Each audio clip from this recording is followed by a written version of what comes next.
Que ta parole bénisse ton peuple au nom de Jésus. Seigneur, nous recommandons, Père Saint, ton instrument ce matin. Nous te prions de le bénir au nom de Jésus. Nous te prions, Père éternel, d'ouvrir les écrits du ciel à sa faveur dans le nom de Jésus-Christ. Père éternel, que ce ne soit pas l'homme, Père Saint, qui parle, mais que ce soit l'Esprit qui parle en lui. Car il est écrit, Père Saint, et que toute écriture est inspirée de Dieu. Et c'est poussé par le Saint-Esprit que les hommes ont parlé de la part de l'Éternel. Seigneur, bénis ce moment au nom de Jésus. Dispose nos cœurs à recevoir cette parole. Dans le nom de Jésus-Christ, nous avons prié. Amen, amen, amen, amen. Quand j'invite l'évangéliste Frédéric et qu'il passe pour nous apporter la bonne nouvelle, on acclame très fort pour la grande écoute.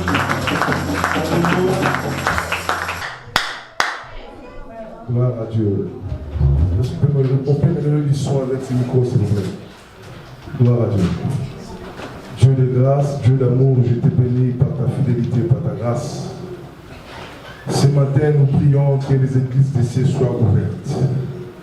Nous voulons être en communion et en connexion avec toi. Et que l'humain puisse disparaître et que le divin apparaisse. Et que la gloire en ce lieu ne soit pas pour un homme, mais que la gloire te revienne. Il est écrit à la loi et aux prophètes, si on ne parle pas, le peuple ne sera pas dans le roi. Parle, Seigneur, et tes serviteurs écoutent. Dans le nom puissant de Jésus, nous renvoyons loin de ces lieux toutes les forces négatives cherchant à s'opposer à ta parole. Nous les déclarons nuls sans effet au nom de Jésus. Règne en ce lieu et que l'étendard de la croix, Seigneur, soit élevé en ce lieu pour que le succès et la victoire nous soient garantis. Dans le nom puissant de Jésus, Saint-Esprit de Dieu, l'enseignant par excellence, enseigne-nous. Au nom de Jésus, nous avons ainsi prié. Amen. Amen. Est-ce qu'on peut acclamer?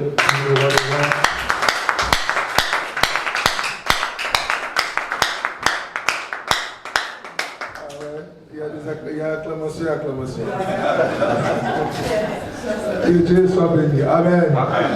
Nous pouvons répondre nos places. Que Dieu soit béni. Nous bénissons Dieu parce qu'il est fidèle. Amen. Les hommes planifient, les hommes programment, mais celui qui accomplit toutes choses, c'est Dieu. C'est Dieu qui nous a permis d'être en ce lieu et d'essayer un peu de partager la parole ce matin. Et nous bénissons l'homme qui nous a cédé sa chair, le pasteur Jean Chéry, pour cette marque de confiance. Est-ce qu'on peut acclamer pour l'homme de Dieu? Est-ce que vous pouvez acclamer pour le pasteur? Je bénis tous les hommes de Dieu qui travaillent avec lui, et tous les staffs et tous les serviteurs servantes. Que Dieu vous bénisse abondamment. Alors, nous n'allons pas perdre le temps à beaucoup parler, mais nous allons juste parler de la part de Dieu.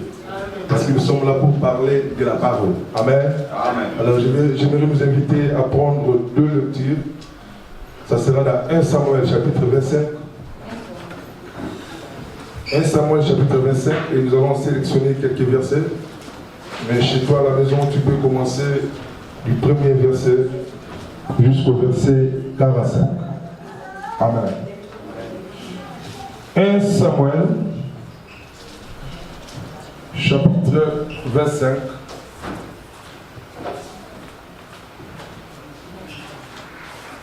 Je vais sélectionner quelques versets. J'aime qu'on lit la parole, on s'élève pour honorer la parole, pour que la parole soit au-dessus de nos têtes. 1 Samuel 25.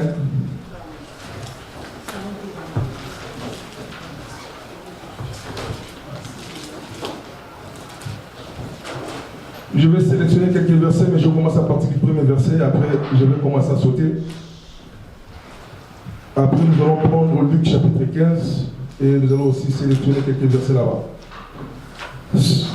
1 Samuel 25, verset 1er, la Bible dit: Samuel mourut, tout Israël s'étant assemblé le plaira et au latera dans sa demeure à Rama. Ce fit alors que David s'éleva et descendit au désert de Paran.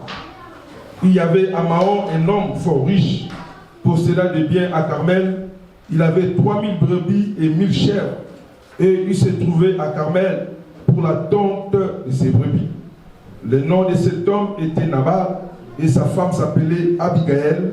C'était une femme de bon sens et belle de figure, mais l'homme était dur et méchant dans ses actions. Il descendait de Caleb. David apprit au désert que Nabal tondait ses brebis. Il envoya vers lui 10 jeunes gens, auxquels il dit: montez à Carmel et allez auprès de Nabal. Vous le saluerez en mon nom et vous lui parlerez ainsi: pour la vie soit en paix et que la paix soit avec ta maison et tout ce qui t'appartient. Je vais directement au verset 9. Lorsque les gens de David firent arriver, ils répétèrent à Nabal toutes ces paroles au nom de David. Puis ils se turent. Nabal répondit au serviteur de David: qui est David et qui est le fils d'Isaïe? Il y a aujourd'hui beaucoup de serviteurs qui s'échappent auprès de leur maître, et je prendrai mon pain, mon nom et mon bétail que j'ai tué pour mes tonnerres, et je le donnerai à des gens qui sont je ne sais où. Le verset 14. Un des serviteurs de Nabal vint dire à Abigaël, femme de Nabal: voici David a envoyé du désert des messagers pour saluer notre maître qui les a ridoyés. Et pourtant ces gens ont été très bons pour nous. Ils ne nous ont fait aucun outrage et rien ne nous a été enlevé tout le temps que nous avons été avec eux lorsque nous étions dans les champs. Le verset 21. David avait dit: c'est bien avant que j'ai gardé tout ce que cet homme a dans les déserts et que rien n'a été enlevé de tout ce qu'il possède. Il m'a rendu le mal pour le bien. Que Dieu traite son serviteur David dans toute sa rigueur, si je laisse subsister jusqu'à la lumière du matin qui que ce soit de tout ce qui appartient à Nabal.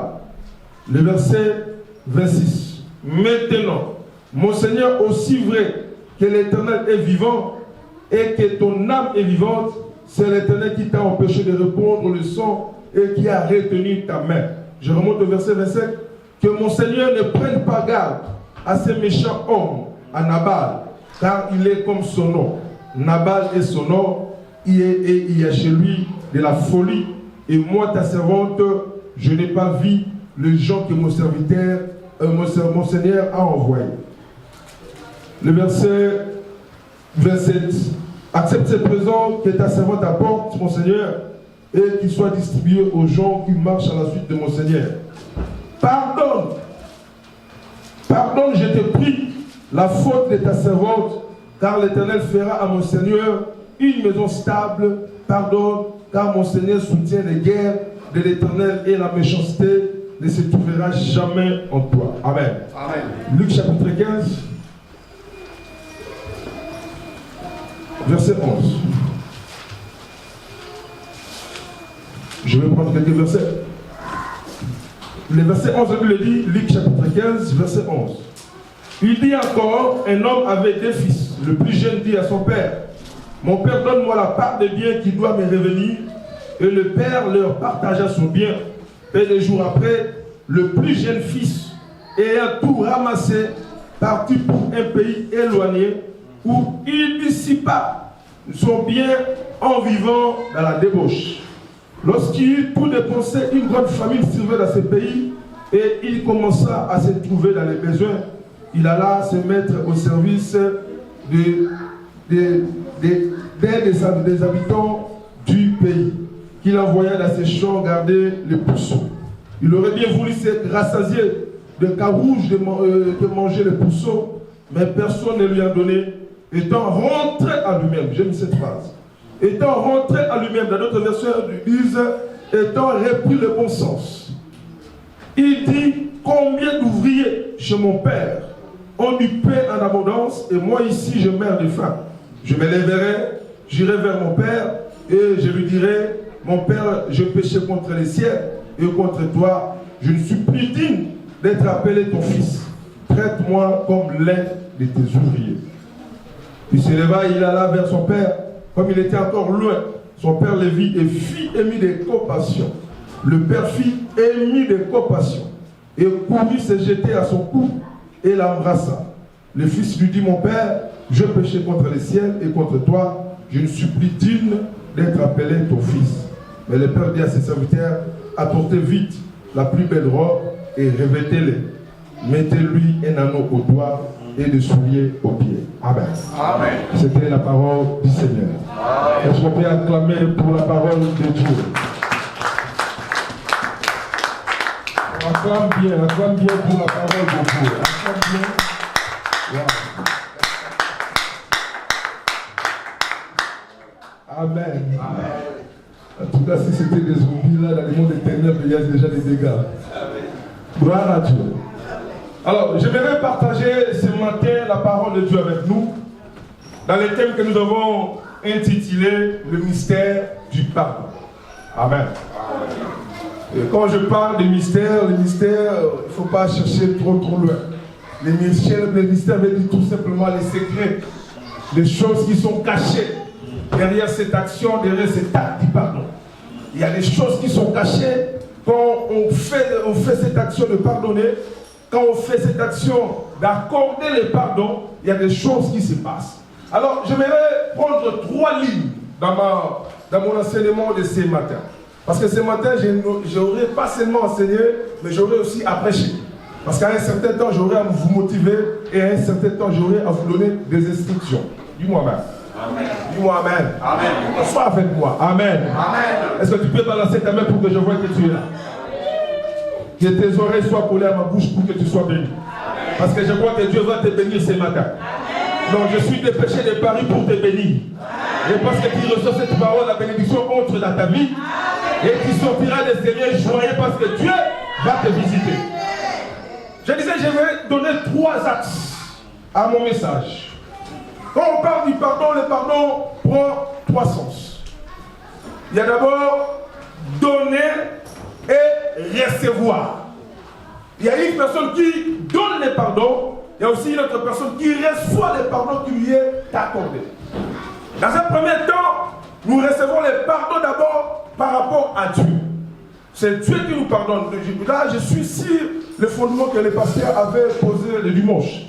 Cela veut dire, le premier pardon que nous recevons d'abord, c'est pardon par rapport à Dieu, qui consiste à la réconciliation que Dieu a fait avec l'humanité. Cela veut dire, à tous ceux qui l'ont reçu, à tous ceux qui croient en son nom, il leur a donné le pouvoir de devenir enfants de Dieu. Les hommes et les femmes qui étaient égarés, il les a ramenés en les sanctifiant et en les purifiant pour les présenter devant Dieu comme étant un peuple saint. Alléluia. Alors, la deuxième démarche, c'est le pardon que j'accorde à une personne qui me le demande. Mon frère me demande pardon, je lui pardonne. Ma sœur me demande pardon, je lui pardonne. Et le troisième acte, c'est la personne qui reçoit maintenant le pardon. Quelles sont les choses qui se passent chez la personne qui reçoit le pardon? Il y a une personne qui accorde le pardon, mais il y a une autre personne qui reçoit le pardon. Il y a un émetteur et un récepteur. Tu donnes et on reçoit. C'est là que nous allons nager un peu par rapport aux Écritures et par rapport aux textes que nous avons lus. Mais c'est que tu dois d'abord comprendre. Nous sommes dans l'église de Dieu. Et quand on parle de l'église de Dieu, ce n'est pas les bâtiments. L'église de Dieu, c'est d'abord le corps de Christ. Tu peux appartenir à l'assemblée convertie en Christ, mais ne pas appartenir à l'église de Dieu. Dis-moi amen. Amen. Le pasteur Jean-Chéri peut te connaître, mais Dieu ne te connaît pas. Il te connaît comme étant fidèle, membre de cette église, mais tu n'es pas membre du corps de Christ. Pour devenir membre du corps de Christ, il y a des préalables. Il y a des préalables pour que tu puisses accéder à cette famille de Dieu, ce que nous appelons les royaumes des cieux. Faire appartenir des citoyens des cieux. Il y a des préalables à remplir. Nous allons voir quelques points pendant que je vais commencer à prêcher. Mais ce que tu dois comprendre dans Job chapitre 32, verset 8, la Bible dit, en réalité, à l'homme, c'est l'esprit. C'est le souffle du Tout-Puissant qui donne l'intelligence. C'est-à-dire, quand je regarde mon frère, quand je regarde ma sœur, ce n'est pas la personne extérieure que je vois, mais il y a aussi une personne intérieure. Oh, la Bible nous dit, ce n'est pas l'extérieur qui est important, mais c'est l'intérieur qui est le plus important.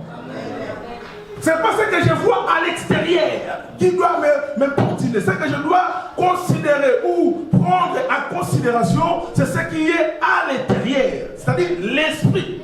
C'est l'esprit qui doit guider l'action. C'est l'esprit qui doit coordonner les choses. C'est l'esprit qui doit conduire la vie de l'homme. Et de quel esprit on parle? Ici, ce n'est pas d'abord l'esprit de Dieu. Non. Ici, d'abord, on parle de l'esprit que l'homme a reçu dans la création. Dans la création, Dieu a dit, créons l'homme à notre image et à notre ressemblance. Et la Bible dit, Dieu souffla dans les narines de l'homme et l'homme devient un être vivant. Le souffle que l'homme a reçu, c'est l'esprit de vie que Dieu a communiqué à l'homme. Et quand Dieu a créé l'homme pour que l'homme soit l'extension de son autorité, de son pouvoir sur la terre. Quand on voyait l'homme, on devait voir Dieu au travers de l'homme que Dieu a créé. Parce que c'était à l'homme de gérer la terre. C'était à l'homme de dominer la terre. C'était à l'homme d'assujettir toutes les choses. Mais l'homme que Dieu a créé, il va perdre cette position. C'est là où je commence mon message. Dis-moi amen. Il va perdre sa position. Il va perdre sa position. Pourquoi? Parce qu'il va obéir à la voix de l'ennemi. Il va obéir à la voix du diable. Quand il obéit à la voix du diable, le diable le cite ou le pousse à la rébellion. Et quand l'homme se rebelle de l'homme, de Dieu, Dieu va les chasser loin de sa présence. Dieu va les chasser dans les jardins, là où il avait établi. Là où Dieu descendait de temps en temps et était en communion et en connexion avec Dieu. Alors tu dois comprendre, depuis que l'homme est tombé, Dieu est entré dans la démarche du pardon. Non, tu n'as pas bien compris. Depuis la chute de l'homme, Dieu a commencé le processus du pardon dans la vie de l'homme. Quand je parle du pardon, je parle du salut. C'est ça. Parce que sans le pardon, il n'y a pas de salut. Il faut que Dieu puisse nous pardonner pour que le salut puisse entrer. Cela veut dire, après la chute de l'homme, Dieu a commencé le processus du salut ou a commencé le processus du pardon. Mais la bonne nouvelle, c'est quoi? Avant que l'homme puisse tomber, Dieu avait déjà préparé les moyens de relèvement. Ah non. Est-ce que je parle à l'auditoire? Avant que le moyen de relèvement. Cela veut dire que Dieu n'attend pas que tu sois dans des problèmes pour qu'il t'apporte la solution. Mais chez Dieu, les solutions précèdent les problèmes. Oh non, non, non, non, non, non, non, non. Avant que tu sois malade, Dieu avait déjà prévu la guérison. Avant que tu sois coincé, Dieu avait déjà prévu un moyen de sortie. Et il dit que l'anneau de Dieu a été préparé, non après, mais avant la fondation du monde. Dieu avait déjà préparé un anneau qui devait relever et restaurer l'homme. Est-ce que je peux prêcher? Est-ce que je peux prêcher? La Bible dit ceci. Le diable est entré partout. Il est entré par les serpents pour aller toucher l'homme, pour aller pousser l'homme à la faute. Pourquoi le diable lui-même n'a pas parlé à l'homme? Parce que sur la terre, tout esprit qui n'a pas un corps, il est illégal. Tout esprit qui n'a pas le corps n'a pas le droit d'agir. Voilà, même le diable lui-même, il utilise ses envoyés, les sorciers de notre famille, les sorciers de notre environnement, qui sont ces éléments qu'il envoie pour utiliser. Le diable a utilisé un corps pour ramener l'homme à la chute. Mais Dieu aussi, pour ramener l'homme aussi à la restauration ou à la régénération, Dieu aussi devait utiliser un corps. Ah non, non, non, non. Alléluia. Dieu aussi devait utiliser un corps. La Bible dit, tu n'as aimé ni sacrifice ni offrande. Voici, tu m'as fait un corps pour accomplir ta volonté. Il parlait de Jésus, qui était la parole qui était au commencement, mais la parole qui est devenue chair. Pourquoi la parole est venue? La parole est venue pour accorder le pardon à l'humanité. Dis-moi Amen. Amen. Dis-moi Amen. Amen. De la même manière que le diable a utilisé le corps du serpent, mais j'aimerais dire à quelqu'un, Dieu a utilisé le corps d'une femme. Ah non, non, non, non, non. Tu ne me comprends pas. Pour apporter les salut et la restauration, Dieu a utilisé la femme. Dieu a passé par les milliers de maris pour entrer légalement sur la terre. Pourquoi? Parce que le combat n'était pas entre Dieu et le diable. C'est ça que nous mentons à l'église. Le diable ne combat pas Dieu. Parce qu'il n'a pas la capacité de combattre son créateur. Parce que Dieu est le plus puissant. Parce que si Dieu combat avec le diable, le combat sera illégal. Ça ne sera pas un combat à poids légal, non. Ça sera un combat à poids inégal. Voilà la raison pour laquelle Dieu a voulu maintenant devenir un homme. Là où le premier plie la pensée et la volonté de Dieu. Mais écoutez, la Bible dit ceci. Quand Dieu a créé l'homme, il a créé à son image et à sa ressemblance.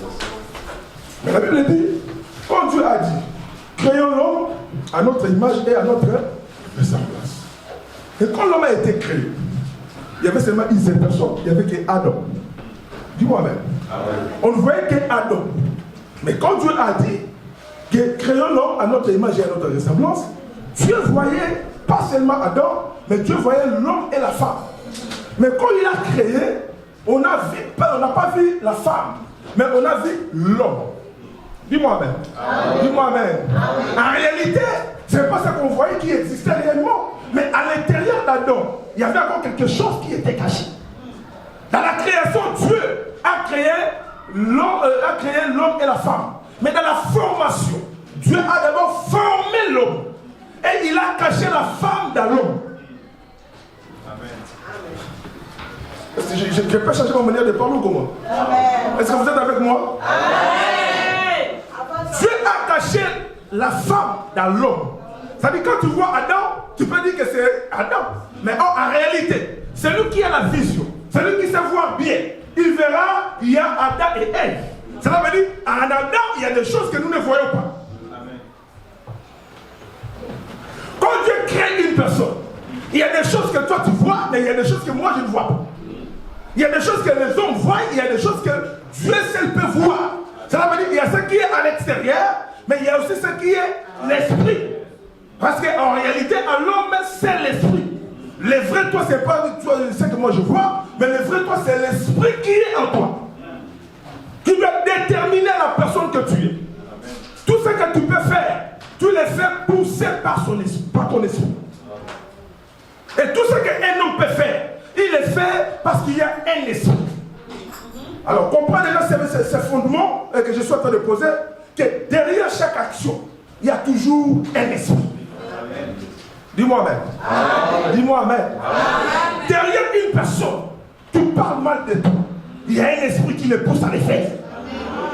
Derrière toute personne qui combat ta vie, qui combat ton emploi, qui combat ton mariage, qui combat tes activités, ne regarde pas cette personne-là, mais regarde l'esprit qui est derrière cette personne.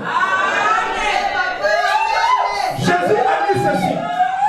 Pendant que Pierre voulait l'empêcher de ne pas descendre à Jérusalem pour ne pas être tué, Jésus a dit à Pierre, arrière de moi, Satan.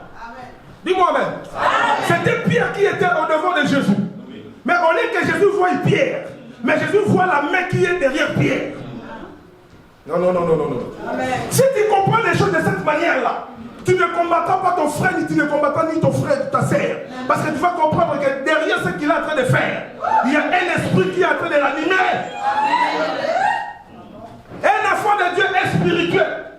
Il ne conçoit pas des choses de la manière charnelle, mais il conçoit des choses de manière spirituelle.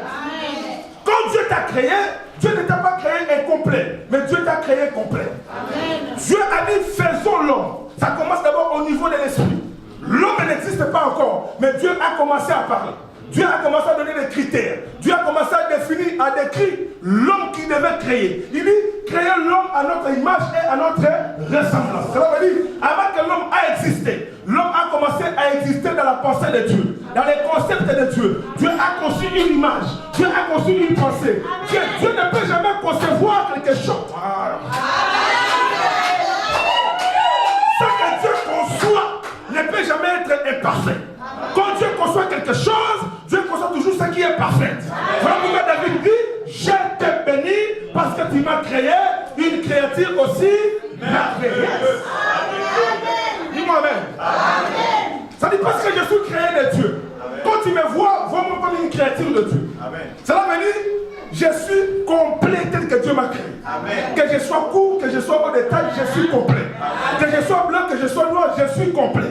C'est-à-dire que quand tu me vois là, apprécie-moi comme étant une créature de Dieu. Est-ce que je peux parler à quelqu'un? Est-ce que je peux dire à quelqu'un? Je suis en train de dire que peu importe comment les gens te regardent, ça c'est pas le plus important. Mais le plus important, c'est ce que Dieu a déclaré sur toi. Qu'est-ce qui est à l'intérieur de toi? Il y a des choses qu'on voit, mais il y a des choses qu'on ne voit pas. Il y a des choses qu'on peut apercevoir physiquement, mais il y a des choses qui sont cachées, qui sont spirituelles. Dis-moi Amen. Dis-moi Amen. Mais la Bible dit ceci. Dieu, quand il a envoyé Christ, c'était pour faire une famille qui devait lui appartenir. Une famille qui devait constituer l'assemblée des enfants de Dieu.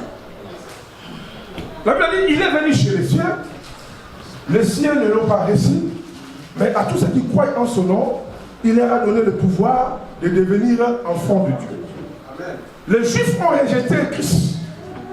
Mais Christ, il n'était pas venu seulement pour les Juifs. Mais il est passé par là parce que c'était le moyen que Dieu avait prévu pour apporter le salut à l'humanité.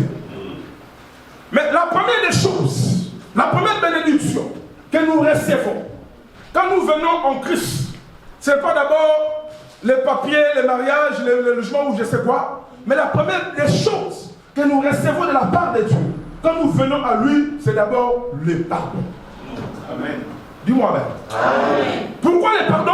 Parce que la relation a été brisée entre la source et la création. Amen. Cela veut dire Dieu qui est le créateur de toutes choses. Dieu qui a fait exister toutes choses. Il s'était éloigné de l'homme.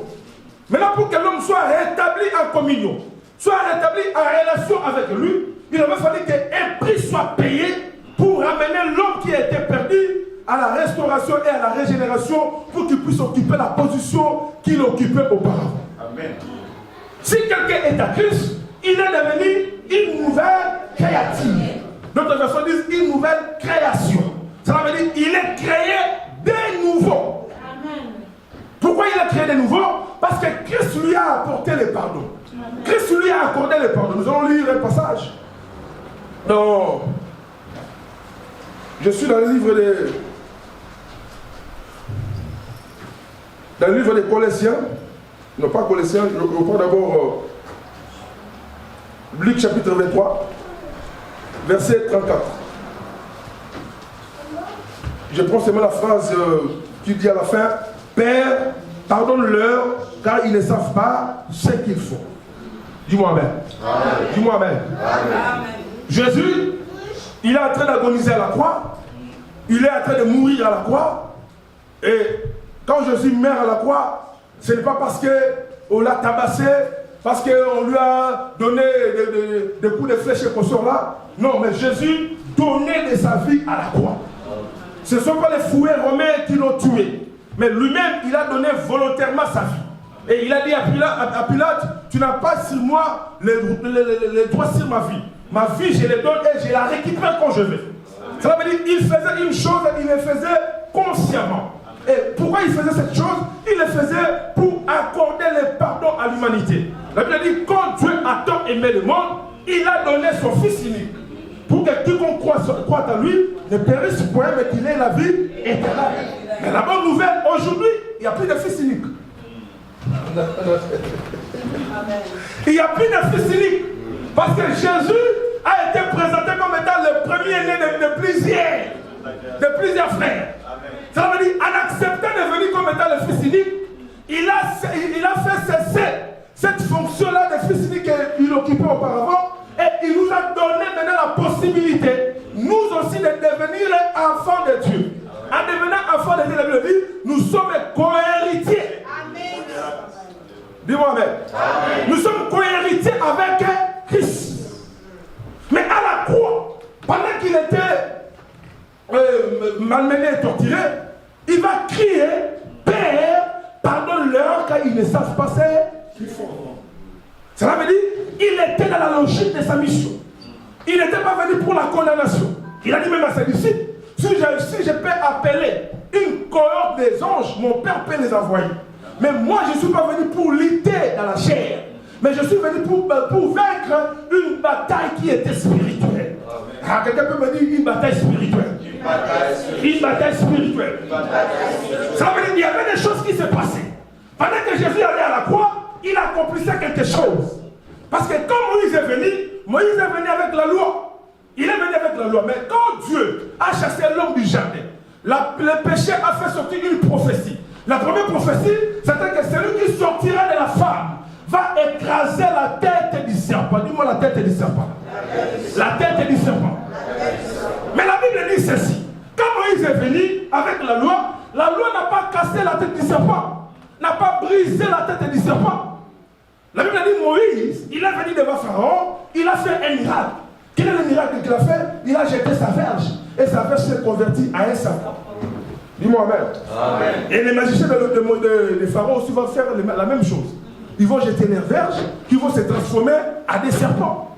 Mais Dieu va dire à Moïse, maintenant tu vas tenir le serpent à la quai. Dis-moi la quai. Tu vas tenir le serpent par la quai. Pourquoi? Tu dois réserver la tête pour celui que moi je dois envoyer. Parce que ce n'est pas à toi d'écraser la tête du serpent. Il y a une personne que moi j'ai réservée. C'est lui le chilo qui va venir. Et quand il viendra, ça sera à lui d'écraser la tête du serpent. Mais la bonne nouvelle, c'est quoi? Les diables de ta vie, ils ne maîtrisent pas toutes choses. J'ai dit que les diables de ta vie, ils ne maîtrisent pas toutes choses. Les diables, il est en train de tâtonner. Il est en train d'essayer les choses. Il est en train d'essayer des formules. Il ne maîtrise ni les tenants, ni les aboutissants de ton avenir ou de ton futur. Quand Jésus est venu, le diable a commencé à les combattre. Il a commencé à les combattre pendant qu'il était bébé. Mais la main de Dieu était sur lui. J'aimerais dire à quelqu'un, même quand on te combat, quand Dieu est avec toi, je dis quand Dieu est avec toi, rien ne peut te porter du tort, rien ne pourra te faire du mal. Mais le problème de l'ennemi, quand l'ennemi te combat, il te pousse toujours à l'extrême. Dis à ton voisin à l'extrême. Dis à ton voisin à l'extrême. À l'extrême, ça veut dire quoi? Il va te pousser dans la bonne adresse. Ah non. Il y a une adresse où tu dois opérer. Pour que maintenant la victoire soit totale. Tout ce que Jésus a fait, c'était que le début de tout ce qu'il devait accomplir. Mais la Bible dit le diable va le traîner. Il ne le traîne pas n'importe où. Mais il va le traîner jusqu'à Golgotha. Oh, Golgotha veut dire le lien du crâne. Oh, est-ce que quelqu'un m'attend? Golgotha veut dire le lien du crâne. Cela veut dire qu'on ne peut jamais avoir le n'est pas écrasé. Ça veut dire le Golgotha, c'est la noix où le diable doit être écrasé par sa tête. Mais il faut que Jésus arrive jusqu'à ce point-là pour écraser la tête du serpent. Quand il a écrasé la tête du serpent, il a crié Père, pardonne-leur, parce qu'ils ne savent pas s'ils sont poussés par quel esprit. Dis-moi même. Dis-moi même. Écoutez, il y a des gens qui agissent sans pour autant savoir quel est l'esprit qui est en train de les animer. Il est conscient de ce qu'il est en train de faire. Mais ce n'est pas parce qu'il est conscient de ce qu'il est en train de faire qu'il est licite. Non. Qu'est-ce qu'on appelle l'envoûtement? L'envoûtement, c'est quand tu vois quelque chose d'anormal, toi tu le normalises. C'est ce que nous appelons l'envoûtement. Tu vois la chose, elle est de cette manière-là, mais toi ta manière de raisonner et de faire, ça t'écarte de ce que tu es en train de voir. Dis-moi amen. Voilà pourquoi il y a certaines personnes, ils réfléchissent, ils parlent, mais sa réflexion est biaisée. Pourquoi? Parce qu'il est poussé, il est incité, il est contrôlé, il est animé, il est dominé par un esprit extérieur qui est en train de contrôler ses actions et de le pousser à commettre des choses qui l'éloignent encore davantage de Dieu et de sa volonté. Dis-moi amen. Dis-moi amen. Jésus est venu et il a donné de cette vie. Maintenant, écoutez Colossiens, chapitre 3, verset 13. La Bible dit, supportez-vous les uns les autres.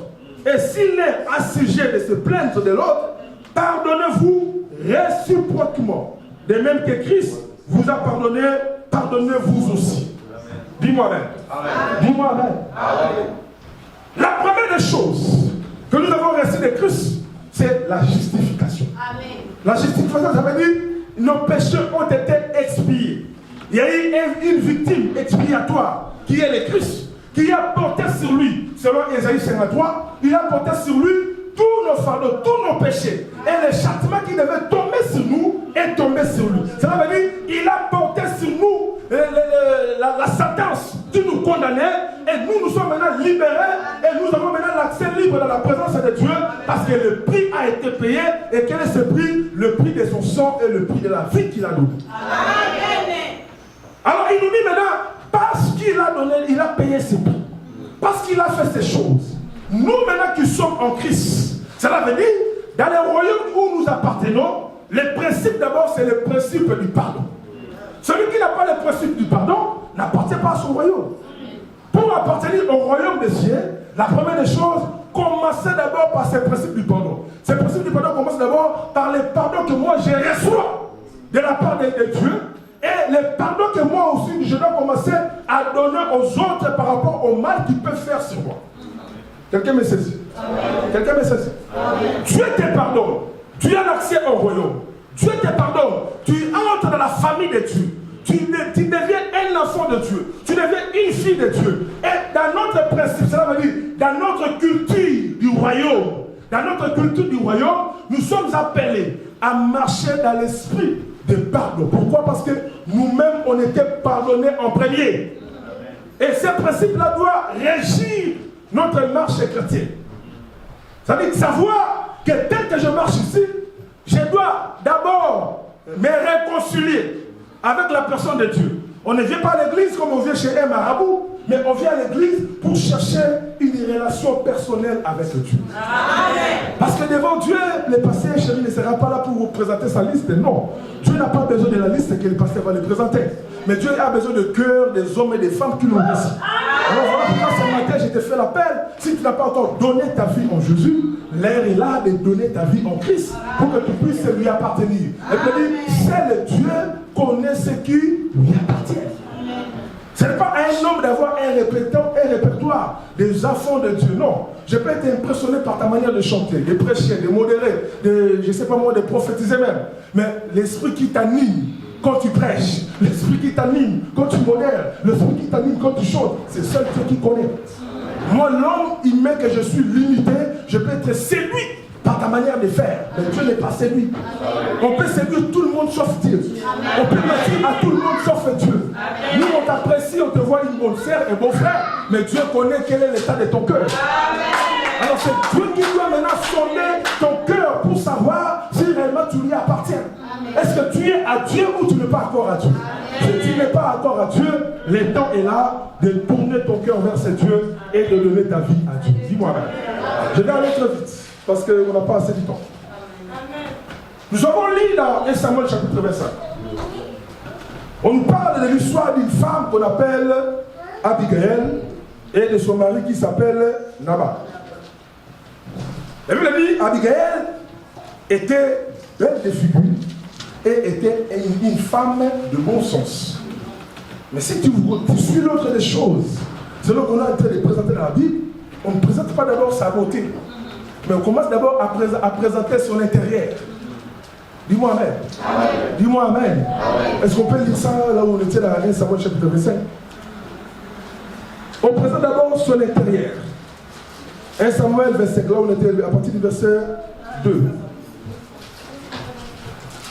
Là où on était. Il y avait à Mahon un homme fort riche, possédant des biens à Carmel. Il avait 3000 brebis et 1000 chèvres. Et il se trouvait à Carmel pour la tonte de ses brebis. Le nom de cet homme était Nabal et sa femme s'appelait Abigail. C'était une femme de bon sens et belle de figure. Dis-moi amen. Dis-moi amen. Amen. Dis à ton voisin, une femme de bon sens et belle de figure. Alléluia. On n'a pas encore présenté la beauté extérieure, mais on a d'abord présenté la beauté intérieure.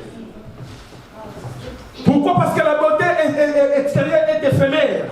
Mais c'est la beauté intérieure qui définit réellement qui est une personne. Amen. Dis-moi amen. Amen. Si tu suis la beauté extérieure, quelqu'un peut être rongé par la maladie et elle perd sa beauté. Dis-moi amen. Amen. Mais l'intérieur ne peut pas être changé. Parce que l'intérieur, c'est ce que l'homme est en réalité. Amen. En réalité, en l'homme, c'est l'esprit. C'est le souffle du Tout-Puissant qui donne l'intelligence ou le bon sens. Amen. Dis-moi amen. Amen. Mais la Bible dit, c'était à l'époque où un monsieur qui était important, mais qui est mort. On dit Samuel mourit. Tout Israël ensemble le plaira. Tout Israël ensemble plaira Samuel. Pourquoi? Parce que Samuel était la représentation de Dieu en Israël. Quand il était là, le peuple avait l'assurance d'écouter les signes de l'Éternel. Parce que Samuel, il est né dans une circonstance où il y avait une crise de la parole de Dieu en Israël. La parole était devenue rare. Dieu ne parlait pas. Dieu s'était tué. Il ne parlait pas. Pourquoi? Parce que le fils d'Élie s'était compromis. Quelqu'un peut venir avec pour que je prêche? Mais la Bible dit, à cette époque-là, quand les choses ne vont pas bien, il y a une femme qui était stérile. Cette femme s'appelle Anne. Anne va rentrer dans la présence de Dieu pour aller chercher une femme. Parce que Anne avait compris la source. La source, ce n'était pas son mari Elkana, mais la source, c'était Dieu.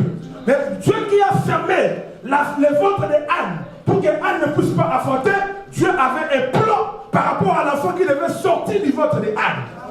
Oh non, quelqu'un ne me comprend pas. Amen. Je suis en train de parler que Dieu, quand il regardait Anne, Dieu voyait déjà plus loin. Dieu voyait déjà plus loin qu'il devait avoir un roi qui devait s'appeler David. Et ce roi-là devait être roi par un prophète qui devait... Dieu puisse maintenant consacrer l'enfant qui sortira de son ventre. En d'autres termes, l'enfant qui devait naître du ventre de Anne devait être... Quand Anne allait épouser la pensée de Dieu, ou le programme de Dieu, ou le plan de Dieu, c'est alors que Dieu pouvait lui donner un enfant.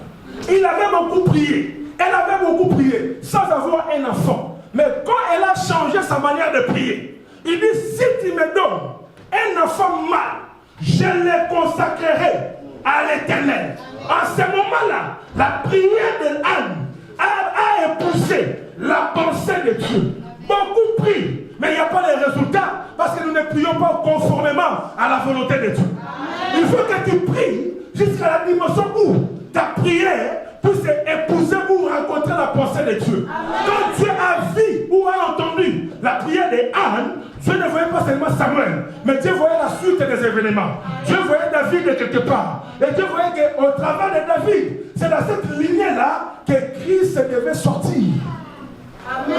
Quelqu'un peut me dire amen? Amen. Une femme prie elle ne reçoit pas seulement l'objet de sa prière, mais elle reçoit le plan de Dieu. Amen. C'est alors que Dieu va donner Samuel. Et Samuel, quand il va devenir juge en Israël, c'est au travers de Samuel qu'on a eu le premier roi Saoul, et jusqu'à David, et la lignée a continué. Mais la Bible dit, on a commencé à plairer Samuel. Dis-moi, les hommes peuvent passer, mais le Dieu qui crée des hommes, lui, ne passera pas. Samuel est passé, mais le Dieu de Samuel n'était pas passé. Aujourd'hui, il y a quelqu'un, ne cherche pas le pasteur Jean Chéri, mais cherche le Dieu qui l'accompagne. Si tu gagnes le Dieu que lui, il a, c'est alors que tu garantis ton avenir. Il y a des personnes, s'ils sont encore vivants, ils sont en train de retarder encore ta bénédiction. Est-ce que je peux parler? Est-ce que je peux parler? La Bible dit ceci. Moïse mourit et Israël commence à pleurer Moïse. Pendant qu'Israël pleure Moïse, c'est qu'Israël oublie. Si Moïse est vivant, Israël n'entrera pas à la terre promise. Ah non. Est-ce que je peux parler? Est-ce que je peux parler? Cela veut dire, Moïse restant vivant, Israël va continuer à tourner dans les déserts. Ils n'entreront pas à la terre promise. Cela veut dire qu'il y a certaines personnes qui étaient de Moïse et de ta vie. Ils t'empêchaient d'évoluer, ils t'empêchaient d'avancer. Quand ils partent, bénis l'Éternel. Je dis quand ils partent, bénis l'Éternel. Parce que s'ils restent en vie, je dis s'ils restent en vie, tu n'entreras pas dans le pays de ta promesse. La Bible dit que ce ne sont pas un service funéraire qui ont enterré Moïse, mais c'est Dieu lui-même. C'est Dieu lui-même qui a enterré la personne de Moïse. Parce que Dieu devait se rassurer que Moïse ne devait plus revenir. Parce que les diables voulaient voler le corps de Moïse.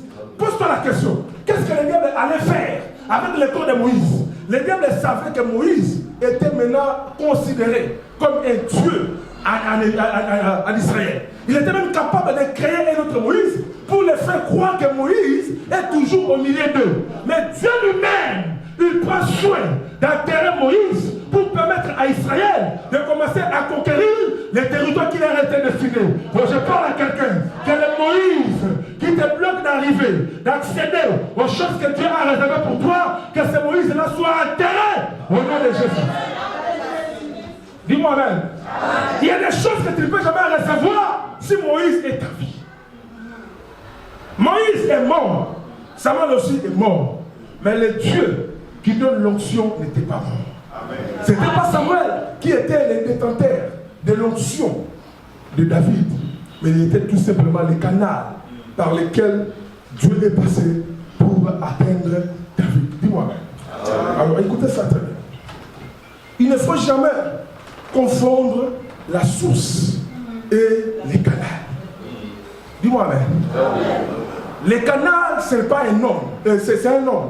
Mais la source, ce n'est pas un homme. La source, c'est ce que nous appelons Elohim, les créateurs.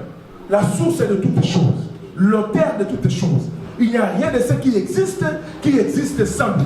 Tout ce qui existe par lui, en lui et pour lui. De toutes choses ont pour existence Dieu d'abord. Dis-moi même. C'est alors, même si Samuel est mort, mais le Dieu qui avait envoyé Samuel d'aller oindre David, ce Dieu-là n'était pas encore mort. Qu'est-ce que j'avais dit? Il y a des gens qui viennent chez le pasteur.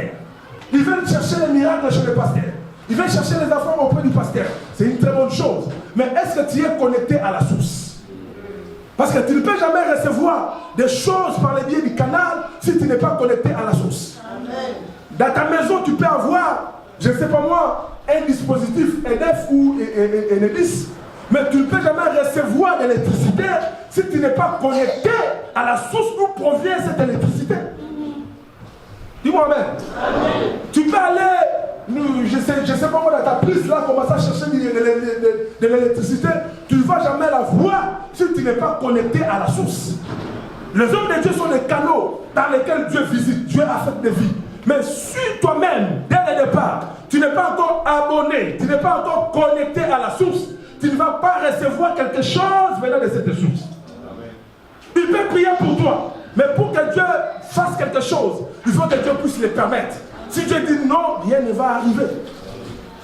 David, il avait comme source le Dieu qui avait soutenu tous ses combats. Le combat que David a mené, il les a menés au nom de l'Éternel. Dis-moi amen. David, quand il s'est levé devant Goliath, il ne voyait pas Goliath, mais il voyait l'esprit qui était derrière Goliath. Il lui a dit, toi tu t'approches devant moi au nom de tes dieux, mais moi je m'approche devant toi au nom des dieux des armées que tu as insultés.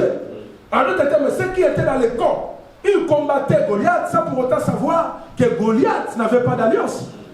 David n'a pas vu l'extérieur de Goliath, mais David a regardé l'intérieur de Goliath. Il a posé la question, quelle est cette circoncis?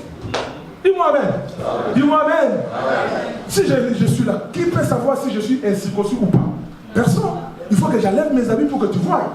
Mais en réalité, quand David a regardé, il n'a pas vu les habits, il n'a pas vu ce qui est à l'extérieur, mais il a vu ce qui est à l'intérieur. Il a posé la question, quel est cet homme qui est sans alliance, qui se lève contre l'armée de l'Éternel et qui insulte le Dieu vivant? Ça veut dire ce qui est à l'intérieur est plus important que ce qui est à l'extérieur. C'est alors que cette femme d'Abigail, elle avait du bon sens. Ma sœur, ne cherche pas seulement à avoir des gros cabellos ou des gros je sais pas, mais elle cherche aussi à développer ton intérieur. Amen. Être une femme de valeur, amen, une femme de bon sens, que les gens peuvent apprécier. Il n'y a pas seulement d'Abigail homme et femme, il y a aussi d'Abigail homme. Cela veut dire des hommes qui ont un intérieur correct, un intérieur parfait. Vous faites des affaires avec des gens, tu es correct dans ce que tu es en train de faire. Ce sont les hommes que Dieu est en train de chercher. Je dois aller vite. La Bible dit, David, c'est lui qui a sécurisé les exploitations de cet homme. Pendant que ses serviteurs paissaient les troupeaux, c'était les troupes de David qui les sécurisaient. Mais il est arrivé maintenant le temps où il devait maintenant procéder à la tôte des moutons. Cela veut dire à récupérer tout ce qui est laine qu'on sort là pour la récolte. Et la Bible dit, David va envoyer des hommes auprès de cet homme pour qu'il puisse lui dire de manifester sa gratitude au travers de leurs troupes. Pourquoi? Parce qu'ils ont été tout le temps avec leurs troupeaux et ils n'ont pas permis aux voleurs de venir dérober ce qui appartenait à cet homme. Mais cet homme, il a fait mine de ne pas connaître David. Qui en Israël ne pouvait pas connaître David? L'homme pour qui on a chanté, Saül a tué 1000 et David a tué ses 10 000. Mais lui, il prétend ne pas connaître David. Il dit, qui est David? Qui est fils d'Isaïe? Si ce n'est qu'une personne qui s'est égarée de son maître. Il a pris David comme étant une brebis galeuse. Et il a parlé de n'importe quoi sur le nom de David. Il a dit, les gens qui étaient venus auprès de cet homme pour lui faire part de la demande de David, ils vont rentrer. Et en rentrant maintenant, ils vont dire à David tout ce que David est, tout ce que cet homme avait dit. Quelqu'un peut me dire Amen. Amen. Quelqu'un peut me dire Amen. Amen. Le cœur de David était tranquille jusqu'à ce que David entende les paroles que cet homme avait proclamées. Il y a des personnes qui sont tranquilles jusqu'à ce qu'ils reçoivent un coup de fil. Dis-moi Amen. Amen. Sans les paroles de ces hommes, la Bible dit, ils ont rapporté mot pour mot ce que Nabal avait dit. Tout rapport n'est pas nécessaire à donner. Et toute vérité n'est pas bonne à dire. Dis-moi Amen. Amen. Tu peux entendre, c'est vrai, les choses que tu es en train de dire sont vraies. Mais est-ce que c'est important de les rapporter mot pour mot tel que tu les rapportes là? Quand tu es en train de les rapporter, quelle est la sémence que tu es en train de s'aimer dans le cœur de la personne qui t'écoute? Est-ce que tu sèmes la paix ou tu sèmes les troubles? Ces serviteurs, en rapportant ces paroles, ils voulaient exprimer leur loyauté à leur chef. Mais leur loyauté a poussé David à manifester sa colère pour se venger contre la maison de Nabal. David a pris la décision de détruire toute une famille, tout un clan, à cause seulement des paroles qu'il a entendues. Dis-moi Amen. Amen. Beaucoup de personnes sont en conflit avec beaucoup d'autres personnes, tout simplement parce qu'ils ont écouté. Dis-moi Amen. Amen. Mon frère, ma soeur, ne sois pas celui qui enflamme les choses, mais sois celui qui a la bouche de paix. Que tes pieds puissent apporter la paix partout où tu peux aller, et que tu ne sois pas un homme qui va commencer à diviser les uns les autres, mais que tu sois celui qui doit rassembler les uns aux autres. Dis-moi amen. Si ces hommes-là, ils avaient comment utiliser la diplomatie, il allait chercher comment parler à David pour ne pas inciter sa colère. Mais leur manière de parler à David a incité la colère de David. Et cette colère de David-là a transporté David, a choisi 400 hommes pour descendre dans la maison de Nabal, pour aller détruire, ruiner la maison de Nabal. Pourquoi? Parce qu'il était en colère. Dis-moi amen. Dis à ton voisin, il est permis d'être en colère. Non, donc dis à ton voisin, il est permis d'être en colère. Mais il n'est pas bon de rester et de demeurer dans la colère. Dis-moi amen. Ça fait combien de temps déjà cette situation? Depuis que vous étiez en Angola, tu es venu ici, ça fait déjà 12 ans, 15 ans. Mais tu es toujours dans la même posture par rapport à cette personne. Et qu'est-ce qui ne va pas? Pourquoi tu ne peux pas changer par rapport à cet homme?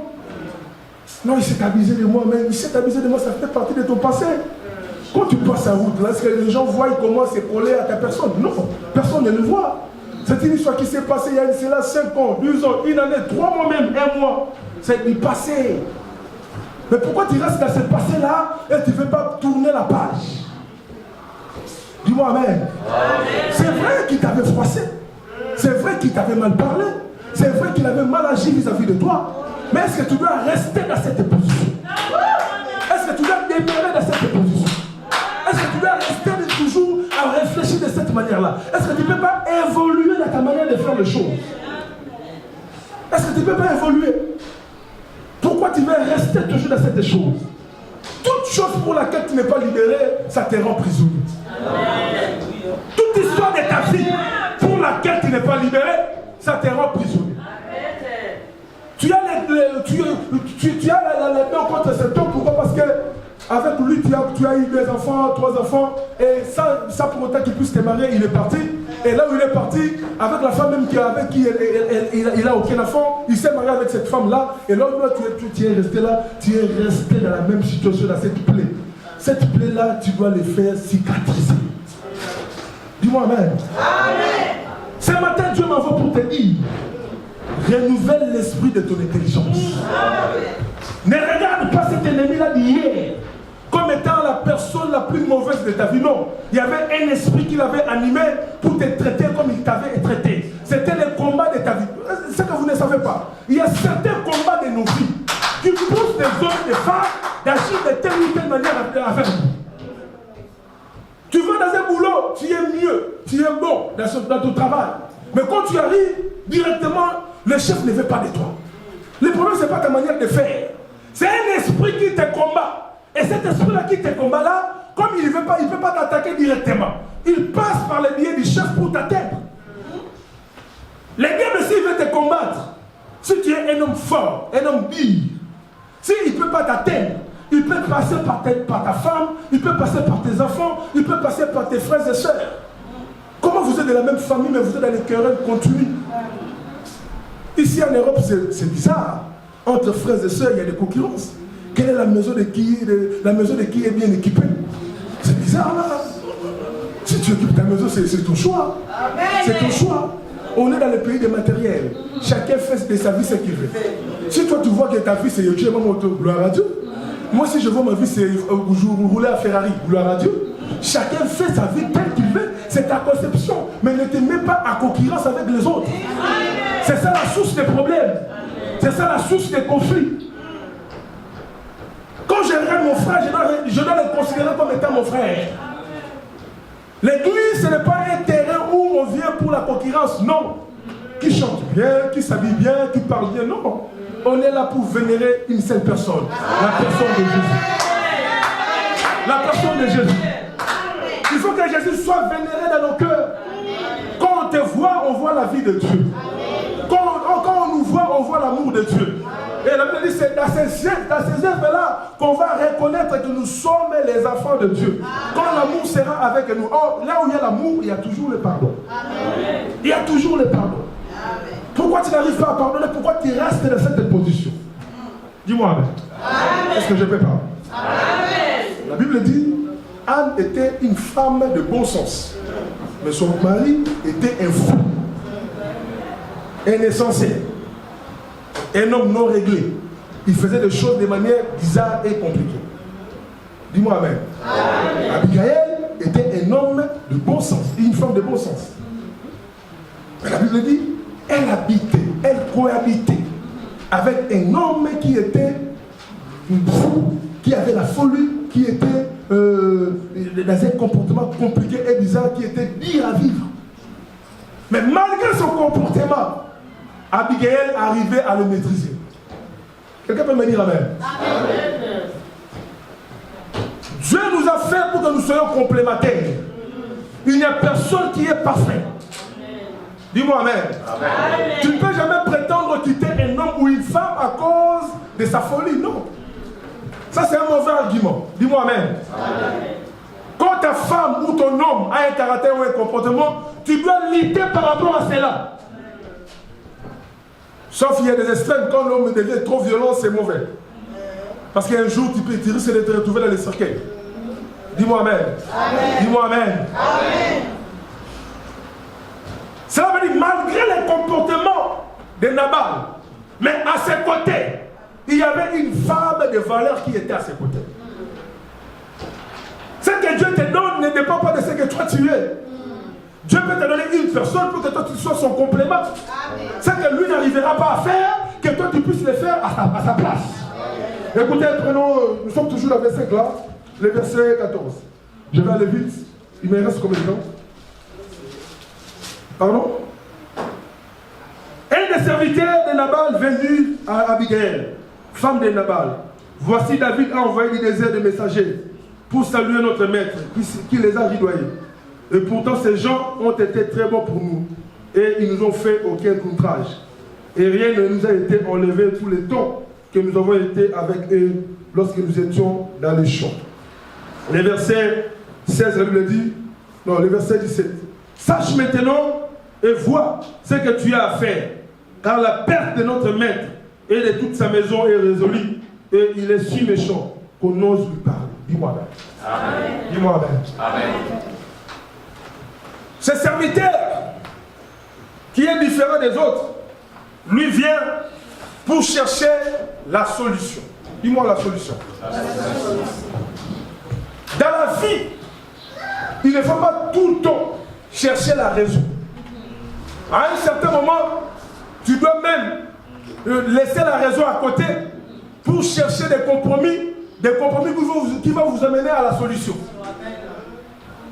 La Bible dit, cet homme, quand il a regardé comment son maître ou son patron a répondu au serviteur de David, il a dit, si on va rapporter à David toutes ces paroles, certainement, la ruine de la maison de mon maître est arrêtée. Et qu'est-ce qu'il va faire? Il va s'approcher d'Abigail. Pourquoi il s'approche d'Abigail? Parce qu'il a la garantie, il a l'assurance qu'Abigail peut l'écouter. Dis-moi l'écoute. Dis-moi l'écoute. Il y a beaucoup de gens qui n'avancent pas, qui n'évoluent pas parce qu'ils n'écoutent pas. Ils parlent beaucoup mais ils écoutent moins. Et quand ils parlent beaucoup, ils croient tout connaître. Non, tu ne connais pas tout. Il était sage, elle était intelligente, mais elle n'avait pas toutes les informations. Elle n'avait pas l'information que les serviteurs de David étaient venus. Si son serviteur n'était pas allé vers elle, elle n'aurait non plus cette information-là. Mais malgré qu'il était serviteur, il a eu le courage de s'approcher de sa maîtresse. Pourquoi? Parce qu'il savait que sa maîtresse pouvait l'écouter. Soit un mari qui écoute, soit une femme qui écoute, soit un serviteur qui écoute, soit un enfant de Dieu qui écoute. Quand tu développes l'écoute, c'est alors que tu vas développer ta vie. Amen. Il y a beaucoup de choses qui peuvent passer outre dans ta vie si tu arrives seulement à écouter. Beaucoup de gens ont subi des accidents ou des conséquences néfastes. Pourquoi? Parce qu'ils n'ont pas appris à écouter certains conseils qu'on leur donnait. Et quand tu n'écoutes pas les conseils ou les paroles qu'on te dit, les conséquences vont bien t'indiquer. Dis-moi amen. Amen. Dis-moi amen. Amen. Ah, Abigail a écouté cet homme. Mais les versets, je vais vite là, le verset 24. Le verset 24. Les paroles de ta servante. Que mon Seigneur ne prenne pas garde à ces méchants hommes, à Nabal, car il est comme son nom. Nabal est son nom, il y a chez lui de la folie et moi ta servante, je n'ai pas vu le gens que mon Seigneur a envoyé. Dis-moi Amen. Qui a commis la faute? C'est Abigail? C'est son mari qui a commis la faute, n'est-ce pas? Mais Abigail, elle vient se présenter au nom de son mari. Alléluia. Amen. L'Europe nous a détruits. Dis-moi Amen. L'Europe nous a détruits. Un couple, ce n'est pas deux personnes, mais un couple, c'est une seule personne. Vous devez avoir un même langage, une même pensée, une même vision. Ce n'est pas les allocations là, ça ne va même rien ces allocations là. Mais tu devais dire à cause de ces petites allocations. La maison que vous avez prise ensemble avec ton mari, tu appelles la police pour lui de venir les mettre dehors. Tu es sérieuse, maman? Et c'est lui qui a même payé la caution de cette maison. C'est lui qui a équipé la maison. C'est lui jour après jour qui paye cette maison. Mais tu te permets d'appeler la police pour le faire sortir dehors. Tu es sérieuse? Et tu le fais. Le lendemain, tu es à l'église. Hosanna. Tu adores même. Tu adores. Tu as quel cœur? Dis-moi Amen. Tu as quel cœur? Anne s'est présentée non à son nom, mais au nom de son époux. Elle a pris la faute de son époux, elle a porté ça sur ses épaules. Il a dit, c'est ma faute. Oh, arrêtez, ce n'était pas de sa faute, elle n'était pas là. Mais ce qui concerne mon mari me concerne. Ce qui concerne ma femme me concerne aussi. Dis-moi Amen. Amen. Parce qu'on n'est plus deux, mais on devient maintenant un. Quand on dit un, c'est un état d'esprit. Dans la chair où nous nous voyons, vous êtes vous deux. Mais vous devez avoir un même état d'esprit. Dis-moi Amen. Amen. Anne, ou bien Abigail, elle a porté la responsabilité. Mais écoutez ce qu'il dit. La manière d'agir de mon mari est conforme à son nom. Parce que son nom c'est Nabal. Il porte vraiment son nom. Parce que ça veut dire la folie. Ça veut dire, dans sa manière de faire, de penser, de parler, il est que dans la folie. Dis-moi même. Cela veut dire, toi David, tu es appelé à devenir roi en Israël. Mais en tant que roi en Israël, si un seul fou commence à perturber ta vie, commence à te mettre dans les troubles, mais quand tu deviens roi, tu auras combien de fous? Quelqu'un peut me dire Amen. Quand tu seras roi, tu auras beaucoup de fous dans ta royauté. Tu seras appelé à gérer beaucoup de fous. Mais maintenant, quand chaque fou va commencer à commettre des forfaits contre toi, tu vas commencer à les tuer tous. Dis-moi Amen. Cela veut dire que David élève ton niveau. Il y a certains combats qui ne sont pas des combats à combattre. Amen. Tu comprends directement l'esprit qui anime la personne, tu lui dis ça va dire que Dieu te bénisse. Amen. Donc quelqu'un me comprend? Que Dieu te bénisse. Écoutez, tu peux contrôler ta réaction ou ton action, mais la réaction de l'autre, tu ne peux jamais la contrôler. Tel que je suis là, je me mets dans un arrêt de bus. Je ne peux pas empêcher une personne de venir m'attaquer ou m'insulter. Mais je peux contrôler ma réaction par rapport à son action. Dis-moi Amen. S'il vient me dire, imbécile, excusez-moi pour le mot, j'ai le choix de répliquer ou de ne pas répliquer. Cela veut dire, sa réaction, je ne peux pas la contrôler. Mais ma réaction, je peux la contrôler. Amen. Dis-moi Amen. Dis-moi Amen. Amen. Les plus grands conflits, c'est parce que nous n'arrivons pas à mettre chacun à sa place. Qui est qui et qui fait quoi?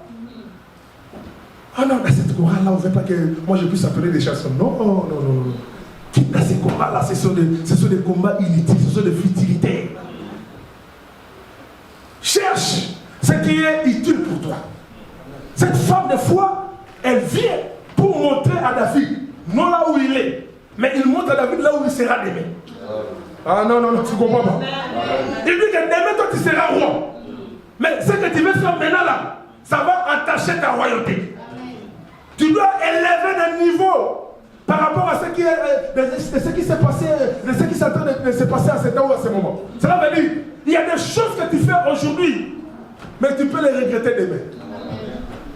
Dis-moi Amen. Amen. Il y a des personnes que tu combats aujourd'hui. Même ce qui te combattent aujourd'hui. Quand tu regardes cette personne-là, elle n'a même pas ton niveau. Elle n'a même pas ton charisme. Pourquoi tu passes le temps avec lui? Pourquoi tu veux te mettre dans un rang de volontaire avec une personne qui t'arrive même pas à la cheville? David, tu n'as pas le niveau de Nabal. Pourquoi tu veux te distraire avec Nabal? Toi, ton combat, c'est avec Saoul. Tu as le combat de la royauté. Tu n'as pas le combat de la farine ou du blé, c'est pas ça ton combat. Ton combat, c'est la royauté qui t'attend à Jérusalem. Aujourd'hui, il y a une personne comporte-toi comme une princesse. Donc, comporte-toi comme un roi, comme une reine. Ne fais pas des choses comme tout le monde. Mais fais des choses de manière à accéder à la grandeur qui est au-devant de toi. Tu fais des choses aujourd'hui, mais demain, ça reste dans ton palmarès. Hein, ma soeur? Palmarès, c'est Zobéba. Palmarès, c'est Zobéba. Hein? Il y a des chemins que tu ne veux pas passer, mais tu veux passer par là à cause de la souffrance, parce que tu ne supportais pas, tu veux passer par là, et palmarès c'est baby. Même la personne qui ne devait même pas voir ta nudité, à mon amour, pourquoi? Parce que tu t'es laissé aller. Vois ce qui est au-devant de toi. Amen. Ne vois pas aujourd'hui, mais vois ce qui est au-devant de toi. Il y a une grandeur qui est devant toi. Il y a une grâce qui est au-devant de toi. Il y a une gloire qui est au-devant de toi. Et ne laisse pas cette grâce-là d'être étouffée par ce que tu es en train de faire aujourd'hui, parce que ça va te rattraper d'une manière ou d'une autre. Pourquoi? Parce que tu manques la maîtrise de soi. Parce que tu manques la patience. Parce que tu n'as pas l'écoute. Dis-moi amen. Et la Bible dit, David, il a prêté ses oreilles aux paroles de cette femme. Et il lui a accordé des pardons. Dis-moi amen.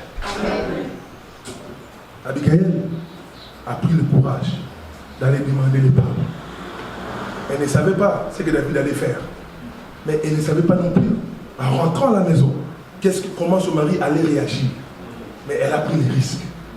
Cela veut dire, celui qui veut demander pardon ne regarde pas ce qui est tout autour. Mais elle est motivée par les sentiments de chercher la paix. Parce qu'elle est sortie pour ramener la paix dans sa maison. Si elle n'avait pas fait cette démarche-là, la paix n'allait pas entrer dans sa maison. Si la paix est entrée dans sa maison, c'est parce qu'elle a ouvert son cœur pour aller demander pardon au roi David. Il y a des faits que nous devons éteindre. N'ayons pas entre nos mains l'essence et le pétrole pour encore intensifier les faits. Non. Mais cherchons plutôt à être des hommes et des femmes qui amènent la paix partout où nous sommes. Je vais conclure par ici. Il était fils de son père. Il est sorti. Il est allé avec tous les biens de son père. Pas tous les biens, mais il a pris les 1/3. Parce qu'il était les cadets. Les 2/3 revenaient à l'aîné selon la loi. Et il est parti, il a dissipé tous ses biens. J'avais dit, il y a des pardons qu'on demande aux hommes, il y a des pardons que nous accordons aux hommes, il y a aussi des pardons que nous demandons à Dieu. Dis-moi amen. Amen. Très souvent, nous jugeons les gens par rapport à leur passé. Alléluia. Amen. Nous jugeons les gens par rapport à leur passé. Quand tu me vois, pour que tu vois mon kilélo, toi tu vois seulement ce que j'avais fait hier. Alléluia. Amen. Je connais cette fille. Surtout toi là, quand on vient te demander ce que je peux avoir cette fille. La manière dont tu dois commencer à parler. Hey, lui là, à cette étienne là, laisse tomber là. Elle là, ça ne va pas marcher. Non. Tu parles toujours par rapport à son passé. Dis-moi amen. Amen. Mais j'aimerais dire à quelqu'un que Dieu, il n'est pas celui qui regarde ton passé. Amen. Si les gens te voient par rapport à ton passé, mais Dieu ne regarde pas ton passé. À l'église de Dieu, on ne doit pas avoir des enfants, mais on doit avoir des fils. Dis-moi amen. Amen. Aussi longtemps que l'héritier est encore un enfant, il n'est pas différent d'un esclave.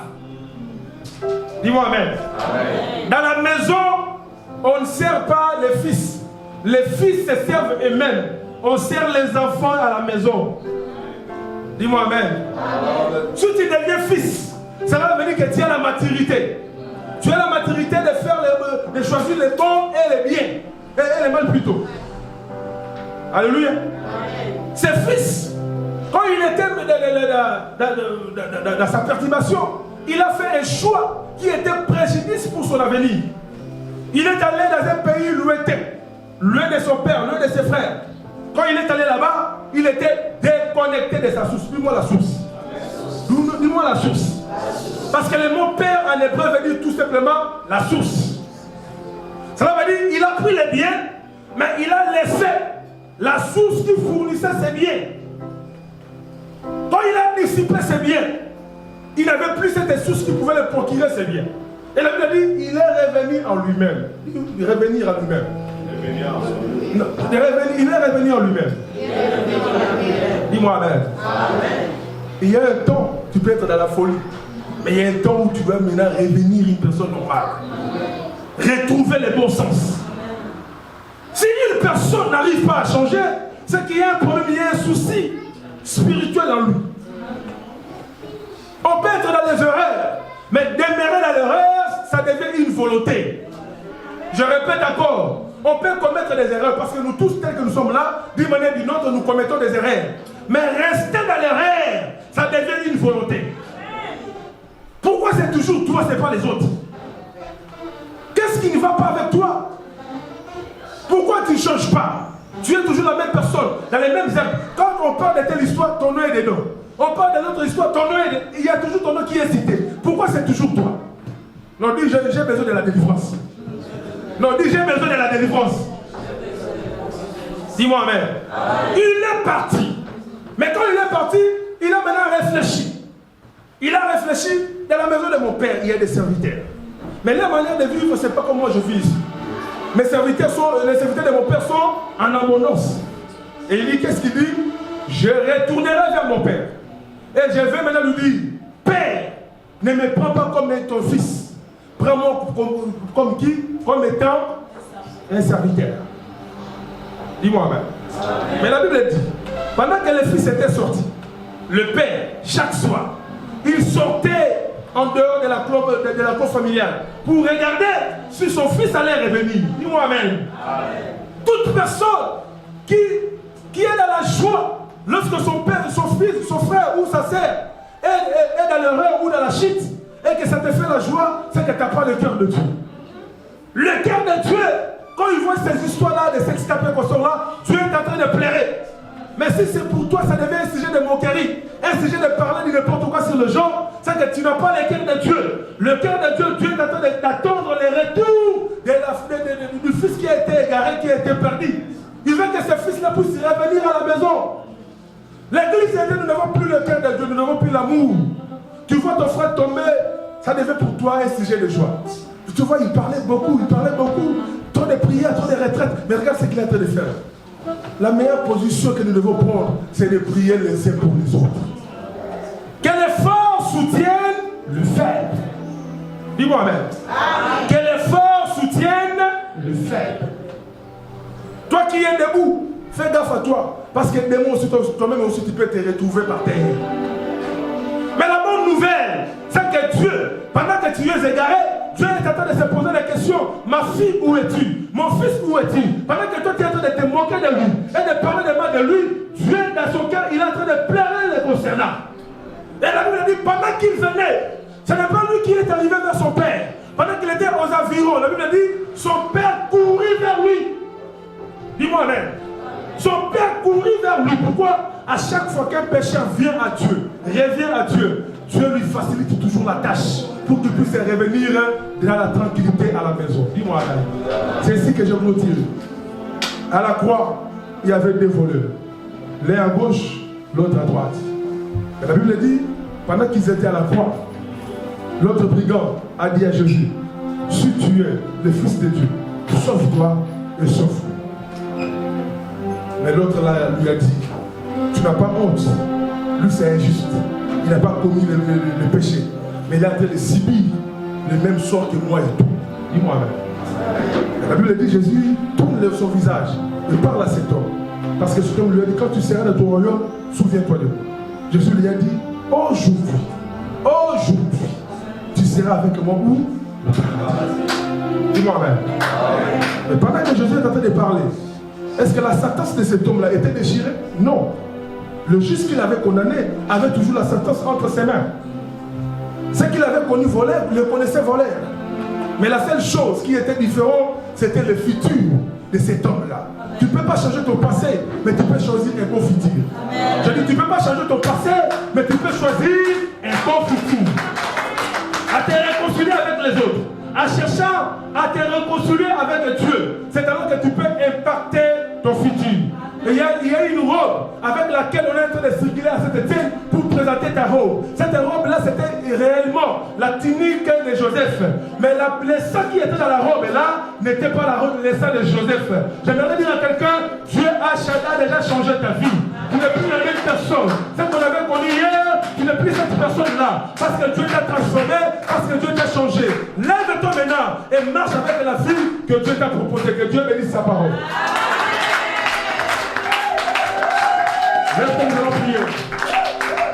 Lève-toi s'il te plaît, lève-toi. Lève-toi. Il y a les pardons que nous devons demander à Dieu. Il y a aussi les pardons que nous devons accorder aux autres. Et les pardons que nous devons recevoir. Aujourd'hui, tu as écouté la parole de Dieu. Que cette parole parle à ton cœur. Et que ton esprit soit ouvert à l'esprit de Dieu. Il a dit, quand tu pardonnes aux autres, c'est alors le Père qui est dans les cieux aussi peut vous pardonner. Ne regarde pas ton passé. Ne regarde pas ce qui s'était passé hier. Aujourd'hui, Dieu te dit, mon fils, je peux te relever. Ma fille, je peux inaugurer un chemin nouveau, une route nouvelle pour t'amener vers l'accomplissement, la réalisation des choses que j'ai réservées pour toi. Tu as écouté la parole de Dieu. Commence à prier là où tu es. Selon que tu as compris la parole. Selon que tu as reçu la parole. Continue à prier, continue à prier. Tu parles à ton Dieu.